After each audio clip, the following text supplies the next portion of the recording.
Hello, this is Randy and Tasha Cross, and this is Marriage Loosen the News, where the focus is on helping people grow and develop healthy relationships. So, L to the I to the K to the E, like, S to the H to the A to the R, E, share, and subscribe. I didn't want to spell it, it was too long, and I would have spelled it wrong anyway. Today, we're going to do something a little bit different. We are going to do the question of the day. Yay. So, we had a question come in. How do you know if he or she is the right person to marry? We're going to go about this two ways. The first way is we are going to share with you how we knew that we were the right person to marry for each other. And second is give you some guidelines on how to determine if the one you're considering to marry is the right one to marry. So we're going to let Randy start first. All right. Well, thank you, you beautiful woman. How I knew was when it became evident that there wasn't anything that we were not willing to do for one another. The love and the desire to want to make each other happy and just to be around each other and the joy we brought to each other, just being in each other's company, made it very clear that we had a very, very special relationship. And then just the willingness to go into the trenches with each other, just being in there for each other, some of our hardest times, even being so early in the relationship and being so young of an adult, having so much to learn and build on, we still was just willing to be there for one another, no matter what the situation was. We just wanted to be there for each other and with each other. So it definitely made a difference. Um, what about you? So for me, I echo what Randy said, but I would like to add that when I was away from him, it was a hardship for me. Like I was a complete mess. I always wanted to be with him. I always wanted to hear his voice. I was missing him. Only an hour away, I'm crying at school. And some of my college friends were just like, Tasha, he's right down the street. But I'm like, I need to see him. I miss him. So to me, not having him around, it was a void for me and it couldn't be filled with anything else but him. And so I knew then, because of that strong connection and that strong need of having him and needing him in my life, that he was the one for me. It was no one else, because I had never felt that, experienced that. And that was like a definite, he is the one. And that's how I knew that he was the one that I needed to marry. I like that. Yeah. So we're going to move into some guidelines. I'm going to start with this and then Randy is going to finish. So the guidelines that I have is one, they need to be able to put you before themselves. So this is about sacrificing. And a lot of times people don't sacrifice in relationships, but this person should love you to a point where they put your needs and your wants before their own needs and wants. That they're willing to say, like, no matter what, I got to make sure you're good before I'm good. Because if you're good, they are good. But it has to be some sacrifices, and not simple sacrifices. I'm talking about some deep cutting sacrifices, right? Where even if they had to move or they had to shift some things in their life, things that would be hard for them to do, they're willing to do it. And it's not as hard because they're doing it for you. The other thing is that they need to build into you. When they see you at their worst, at your worst, they need to be able to see past that and still see you at your best. And they need to be a person that's going to water you, that's going to pour into you, that's going to help you get to where you need to go. Um, Building into you is so important. It's so critical.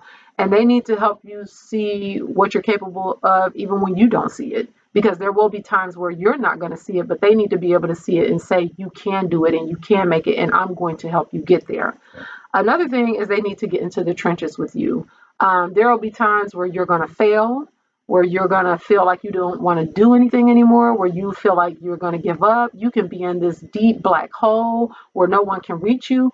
They need to be able to get into that trench with you, and not to actually stay there with you, but to help carry you until you can start walking on your own. They need to view you as a need and not a want. Wants are desires.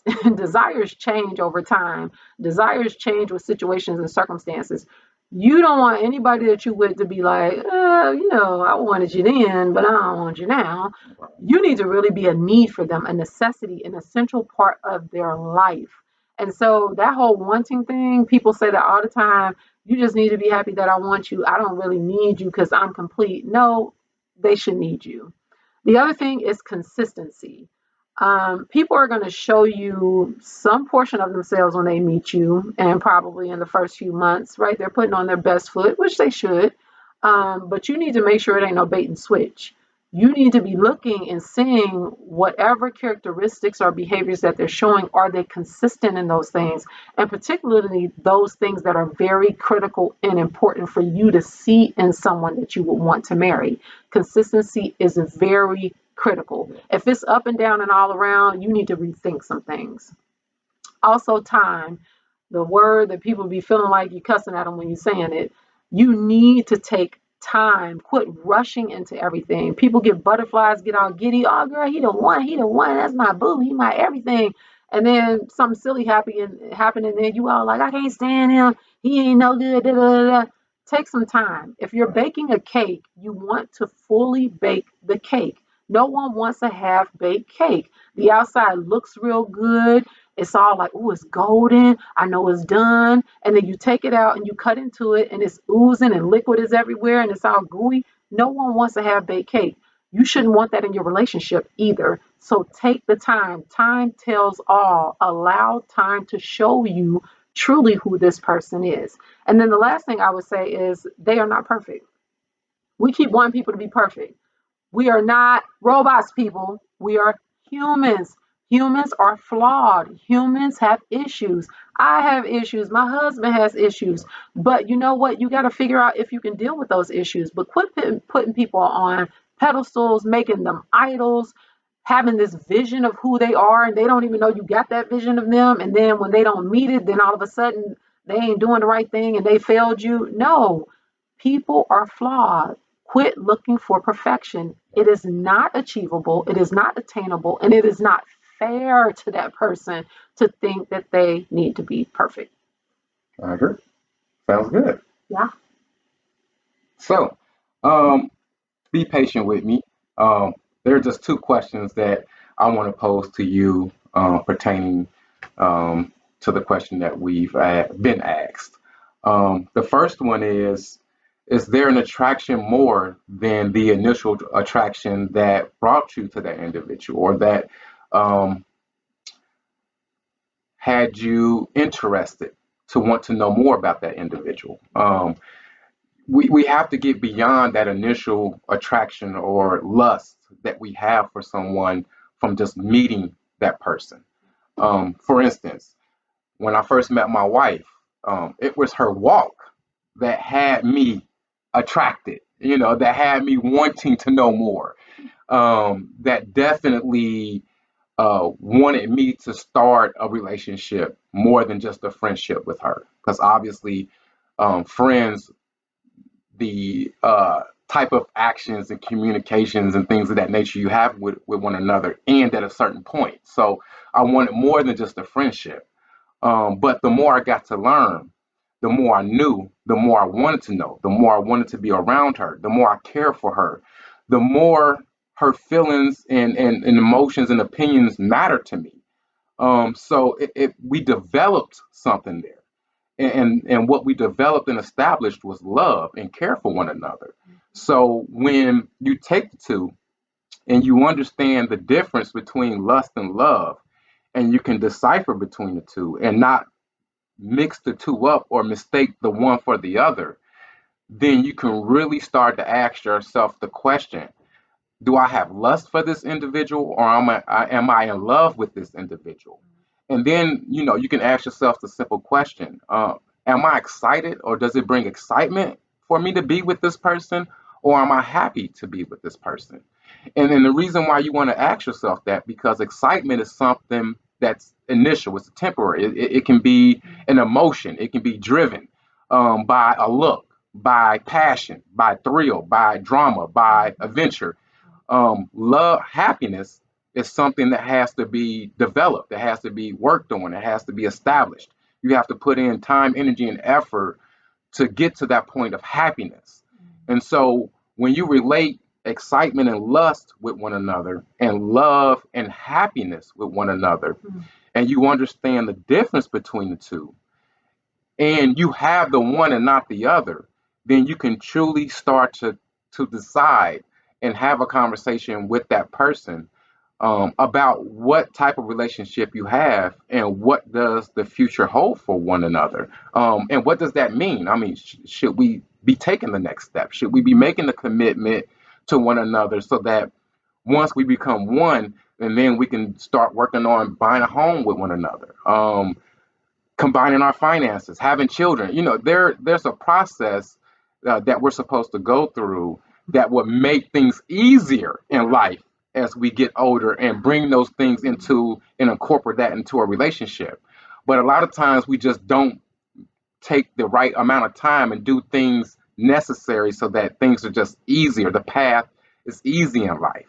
So just ask yourself the one simple question: do I have lust for this person, or am I in love with this individual?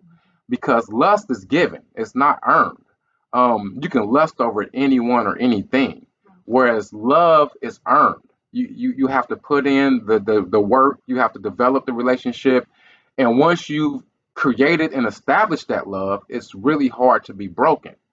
The last point I just want to make is you can have the one and not the other, but it doesn't go both ways. Meaning, I can love my wife and still have lust for her. I mean, if she put on one of those outfits, and it got me feeling some type of way, Yeah. then I'm gonna be lusting her until she gives me what I want. So, and I love her to death. I mean, we've established that relationship, so I can lust over her and while loving her, but you can't flip it around and it still work and makes sense.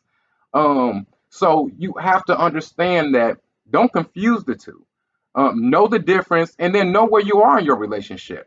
You know, do you have the type of relationship that you want to build on, that you want to have more than just a friendship or the commitment that you have at that point?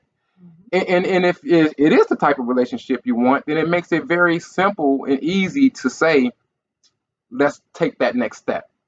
But if there are some things that make it really hard for you to digest, there are some things that we just do not like in life, and if you can't just swallow that and happily digest that, then there might be some things that you and your significant other need to work on or work through and resolve before you take that next step and make that commitment. And if you need to seek some professional help and someone that might be able to give you some insight and be a neutral individual to try to help you get through those situations if you can't find a way to get through them yourselves, but you have that love for each other, you put in that time, you have a connection, you want to work it out, then don't just throw in the towel so easily. Put in some time, put in a little bit elbow grease, get a little bit of elbow grease in there, and dig in with each other, get in the trenches with each other, be there with each other, and get dirty with each other. And in the end, if you both come out and you can still love each other through that, then you got something good. So All right. So that was the question of the day. Those were our answers. Prayerfully, they helped you all out. So stay tuned. We will be doing another video. So our schedule will be releasing videos on Sunday and then releasing answers to questions that you all have on Wednesdays. So thank you for tuning in to Marriage Loosen the Noose, and we will see you all next time. thanks for Bye. sharing. Bye. Bye.